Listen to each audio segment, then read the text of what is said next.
Hi, Bert. How you doing? Hey, guys. Appreciate it. Day early this week. I can pull it down a little bit. I need the higher chair because my legs are awkwardly long. And if I'm on like one of the low chairs, then it makes... I'm like I just have weird long legs. So okay, yeah. all right. And I'm old. So if I'm like in like one of the low chairs, it kind of makes me sore. Yeah, you're sitting like Robert Kraft in the box on game day. You know, high sitting chairs? up really nice and high. Yeah. Sitting straight up and nice and high. Yeah, so all the people at home can see you. Bert, has Gerard Mayo done a good or bad job as head coach of the Patriots this year? I just don't know where the progress is. That's the problem right now. You know, and I hesitate to say bad job because there's like... Why? Because there's a learning We're curve. off to an awesome Are you grading him on a curve? No, this is the problem though. But like you throw the caveat in. Yeah, and we like, know the team's not. No, good. he has not done. No. Like I would say on balance. So to me, like you know what it is.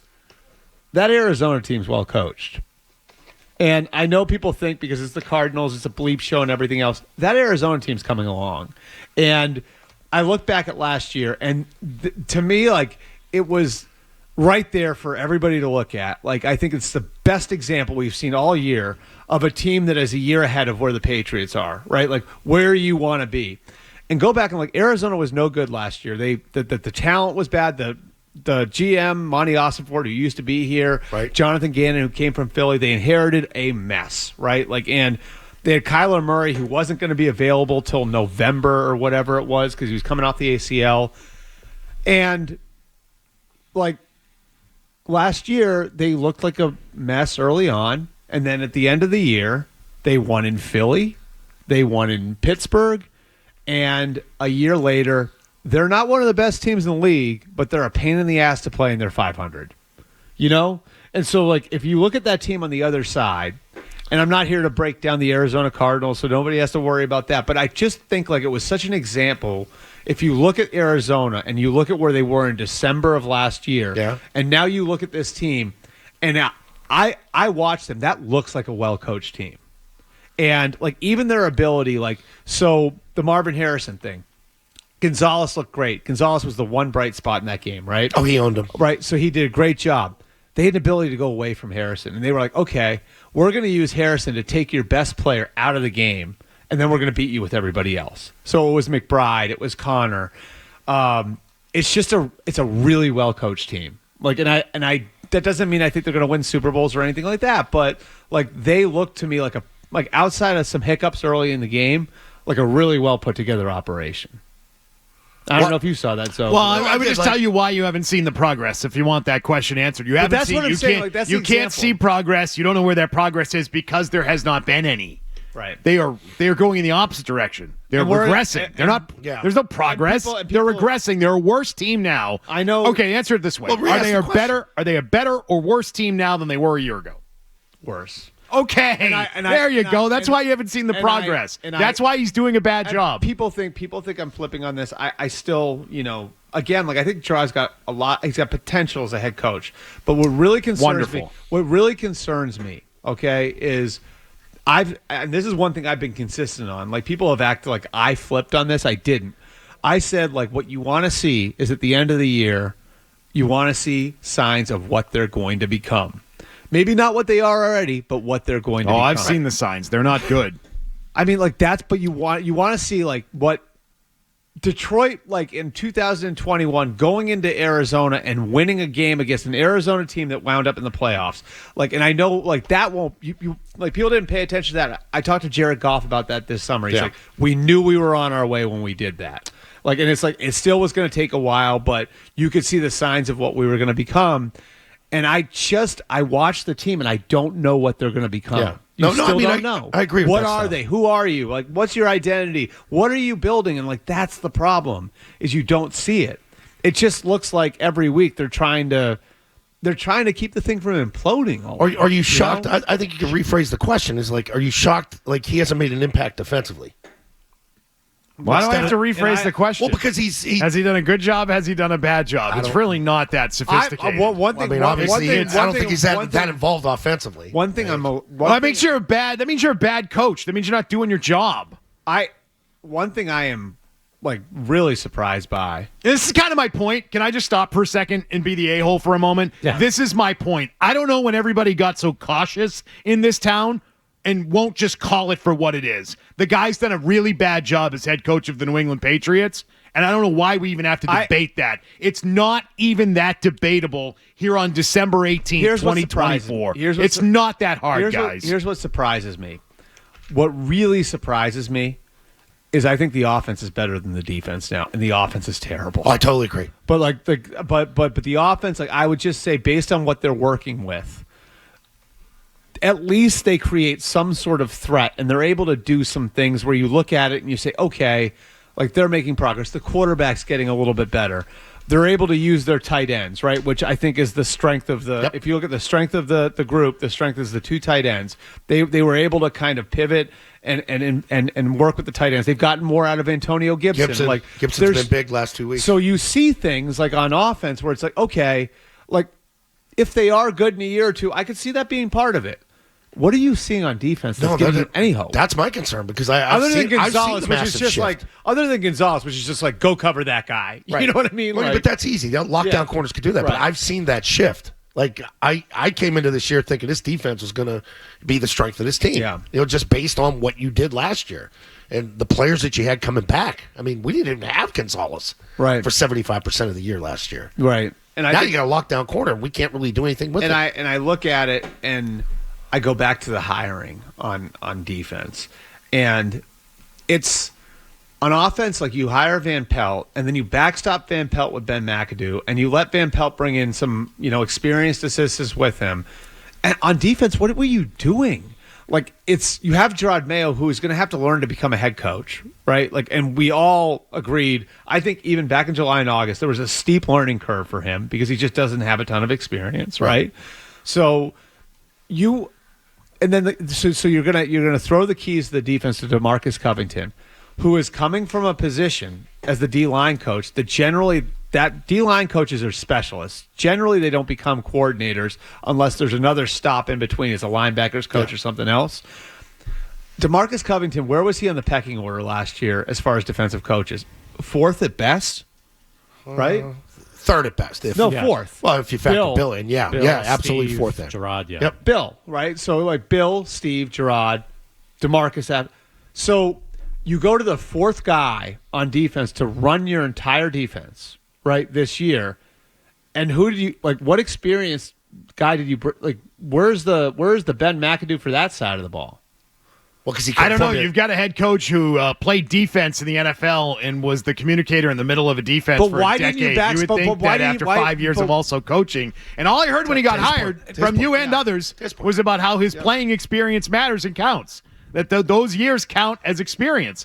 So with 15 years experience or so on defense, you would think that would count for something. But apparently now, when we get to the end of the year, and Gerard Mayo clearly is unfit for the job, we now are going to talk about, he really hosed himself by hiring DeMarcus Covington. Do you know who Mike? How about you coach some defense, pal? How about you do that? Do you know who Mike Vrabel hired as his defensive coordinator in Tennessee when he got there? I don't remember. Dean Pease. Okay. Who got fired in New England. Amount of experience. He's like the one guy Bill Belichick fired in 20 years. But he can build a staff. But that was a guy who'd been the coordinator of the Ravens, had been the coordinator of the Patriots, had been a head coach in college. Like that's a guy who had a ton of experience. So now, and that's why Mike Vrabel is a good head coach, guys. Dean Pease. So now you've put yourself in a position where you're learning to become a head coach. You have a guy learning to become the defensive coordinator, and like, where is there any sort of like oversight? You're right. It was a bad hire. I don't disagree with you. It was a bad hire to hire Covington. It doesn't excuse anything that Mayo has done as he repeatedly steps in it, and he stepped in because that's on him too. And he stepped in it pretty good on Sunday after the game. Yeah. To the point where you said on Sunday that now opens the door for him being on the hot seat. Yeah, I'm just telling you, like, I've covered enough of these, and again, like, I've criticized people in this city for not knowing how to cover a bad team because you haven't been around a lot of them. I just haven't, like, here. Like, there have not been bad NFL. There's not been a bad NFL team here in a long time. And this is the sort of thing where So you think it's like the Joe Judge thing, where they doubled down, said Joe Judge would be back. He had that press conference, and next thing you know, he got fired. They did not. The Giants did not want to fire Joe Judge in 2022. They were going to give him another. They were 100 or 2021. They were 100% going to give him another year because John Mara had already fired consecutive coaches in McAdoo and Shermer after 2 years. He didn't want to do it again, and then that press conference happened, and everything came unraveled after that. And if you guys remember, there was the quarterback sneak thing the week after. And then they announced the day after, like, that Dave Gettleman, the general manager, is retiring, and we're retaining Joe Judge.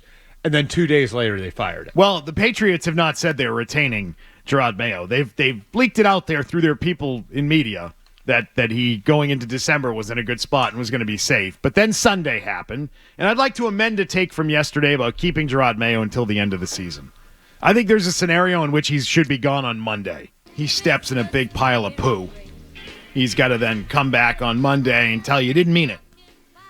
I didn't mean it. I didn't mean it. And you know what? If it hadn't happened 5 times prior to this, maybe you'd believe him a little bit, right? Maybe you'd say, oh, he didn't mean it the way that it came off, right? We say things all the time that come off in a way you didn't intend for it to. It got taken out of context, right? And I truly believe, like, he thinks that. Like, he didn't think he did anything wrong. Like, you guys don't understand. That was a defense mechanism. I don't understand what it was in defense of. The question. Answer the question. This story went national, Bert. Yeah. This story's made big headlines this week, last couple days. Mm-hmm. It's an interesting one in that, like, again, like I'll call it like I saw it on Sunday, which is that it sounds like something a disgruntled player would say. There's no other way to put it, right? Neighbors. Yeah, like it's something. It's something. Neighbors. It's something you said it. I didn't. Is like something that you would hear from like a disgruntled player, where it was like a player would say, like you ask a player a leading question where he knows what you're talking about. It's you said it. I didn't. So like, and it's just, and it wouldn't like. It would be easier to work around it if, like you said, Beetle, this wasn't like the 4th or 5th time it had happened. It'd be easier to work around it if he hadn't already called the team soft, which shows that, like, he's let the emotion of a post game get to him before publicly. And in this case, like, oh, that's not what he meant. Like, it's harder to believe that based on what we've seen over the last 3 months. Meanwhile, he's got a receiver in the other room doing exactly what he was doing, and that is taking shots at Alex Van Pelt and taking shots at his quarterback in Kayshon Boutte on Sunday after the game. How does a coach run a program and have everybody not doing that when he himself is being, at the very least, perceived to be doing that at the podium Sunday? The answer is he can't. He can't stop that. He can't keep that in line. He can't keep everybody in check. Yeah. When he's had to, again, be in this spot several times. And now here comes down the tracks the freight train in Buffalo. So who you've laughed at for how many years? How many games have we gone up there and done? And just you always beat Buffalo. That quarterback is playing at a ridiculous level. Oh, he's the MVP. Right. Yeah. Here's my amended take. If they go up there and get absolutely demolished, and I expect them to lose the game and lose by 10 plus points. That's not what I'm talking about. This might be like a name your score scenario. I'm talking about if they go up there and it's 32-zip. Well, what are we waiting for then? If that's what happens on Sunday and that's how it plays out, we've reached that stage of the season. Yeah. When the players have said, well, the hell with this. We're out. And I think they're getting there. They're creeping into that territory. If they go up there, Lawyer-Malloy game. If they get the Lawyer-Malloy game on Sunday, well, he should go on Monday. And let's just rip off the Band-Aid sooner rather than later and announce to the world that there will be a change here in New England. Because this is not going to be accepted again, and we're not going to do this again next season. We can't. There's been too much bad football over multiple years now for us to wait around to get going on fixing the problems here. The problems that the team refused to put in the work to fix last offseason, they now are going to have to announce that we're going to have to actually do the work this time. I think if you get blown out, coming off you came off the bye and you weren't ready to go. Like that was somewhat stunning to me. It was the same mistakes over and over, same things that killed them. You piggyback it with that. I still think you need. That's where you're concerned with. I still think you need two more big ones. They'll wait until the end of the year. That's a piece. Do that. I mean, so like that's another thing that makes like Sunday so perplexing is like that you just had the bye, and if there's a lot of disadvantages to having the bye that late, but if you have the bye that late, you should come out and look like you got fresh legs and look like you're ready to go and look like you've got a buttoned up operation that's taking care of They were in full pads. things. They had a full pad practice, had a good practice. We're ready to go. We went out a day early. Everybody's relaxed, ready to go. Yeah. Perfect conditions. Take the ball. Yeah. I mean, it's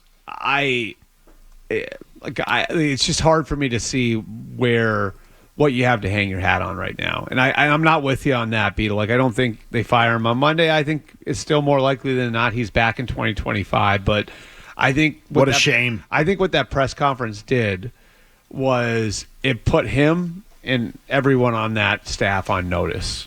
And now I think it puts a bigger microscope on how locked in the team is, because naturally when a coach does something like that, and this is another thing I could just tell you from 20 years covering the league, is it gives ownership, whatever team it is, not this team specifically, but it gives ownership an opportunity to say, okay, like, let's see how the players respond to that. Let's see if the players rally. Like, the coach is under fire now. Like, let's see if they have his back, you know?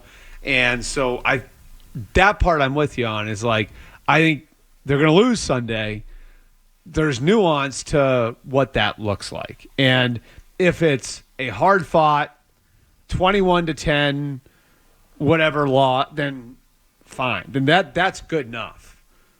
I think where we're talking about something else is if it's like 28-0 early in the second quarter, and now Buffalo is just kind of like, you know, toying with you, sitting down Josh Allen in the second half, protecting people, and all of that. Yeah.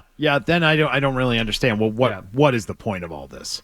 What is the point? Because you're 2 weeks away from the end of the year. I think that's it. You're dealing with a rookie head coach that wasn't allowed to pick his staff. You know, he was able to retain. Wait, I thought he was allowed to pick DeMarcus Covington, and that's one of the big, I'm saying big mistakes. I think that's what they allowed him to do, is like have the one commonality on defense, and that's why I think it's even more glaring is that they're not really good on defense now. Yeah, like they brought in their own offensive coaches. He wasn't allowed to pick a staff. Well, I mean, do you think he really went to them and said, "Here's my staff"? Like you mentioned, Mike Vrabel when he said he hired Dean Pease. He probably had a staff ready to go. I think he was allowed to pick a staff. I think he didn't know any. I don't think he knew who to call. But he didn't have anybody in the Rolodex. That's what I'm saying. Like, do you think he knew how to put an offensive staff? Well, that doesn't mean he was. So what? So that now gets offered up as a defense? No.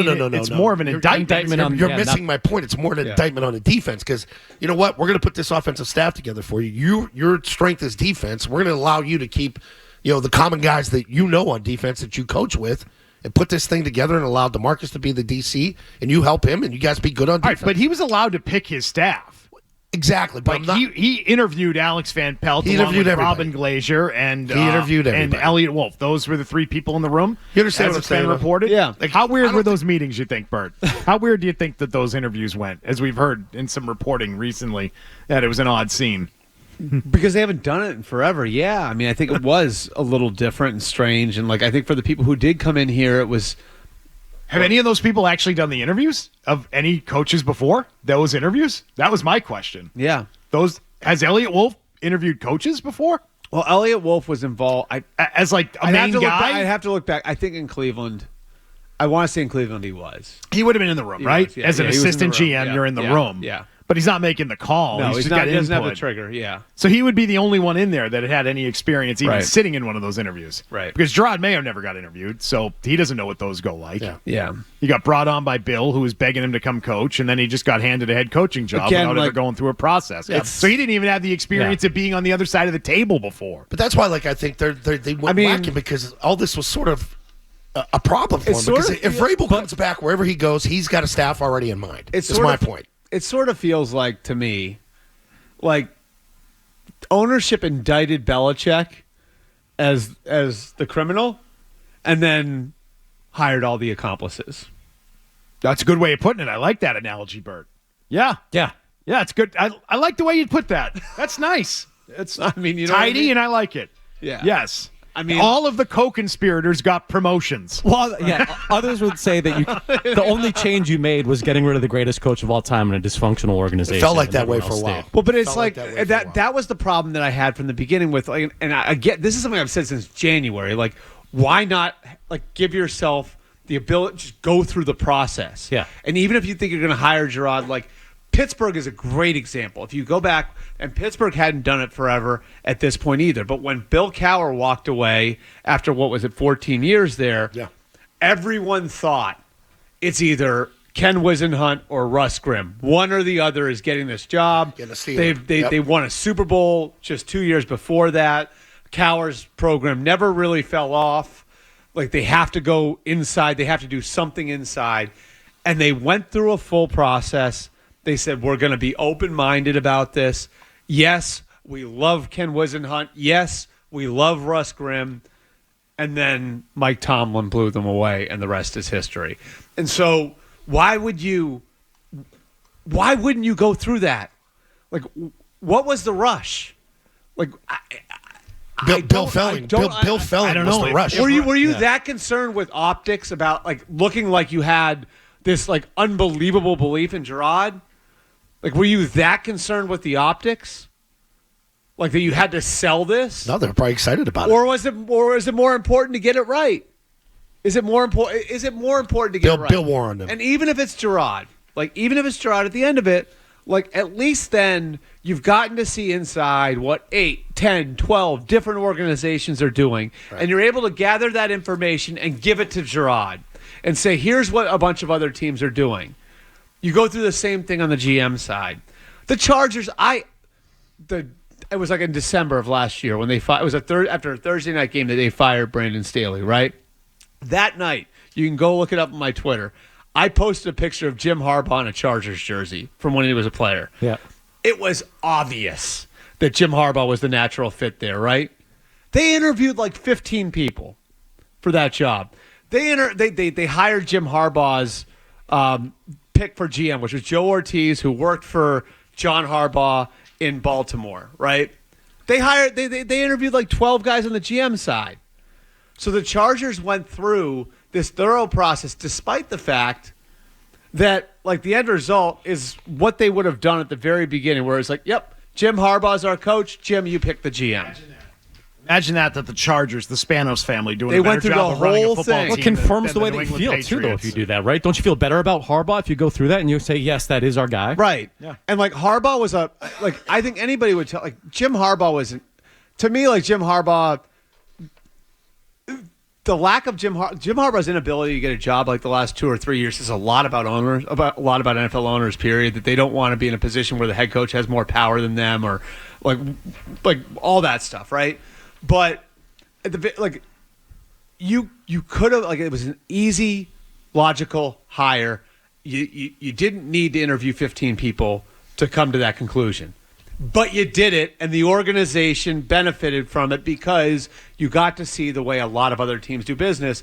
And the Patriots hadn't done it in 25 years, so they had none of that information to begin with. It's so insular. You're pulling the Band-Aid off halfway. You're doubling down on the way you've done it, which I understand, wanting to keep with the program that's given you so much success. But to just pass on the opportunity to get a look inside other organizations the way other teams win, I think was an incredibly arrogant move. Well, the Patriots are certainly paying a price for this now. They're a terrible team. Hey, if you like that clip, check out more videos from Zolak and Bertrand right here. For more Patriots analysis and opinion, hit this playlist. And for all the latest from the Sports Hub, download the app at 985thesportshub.com.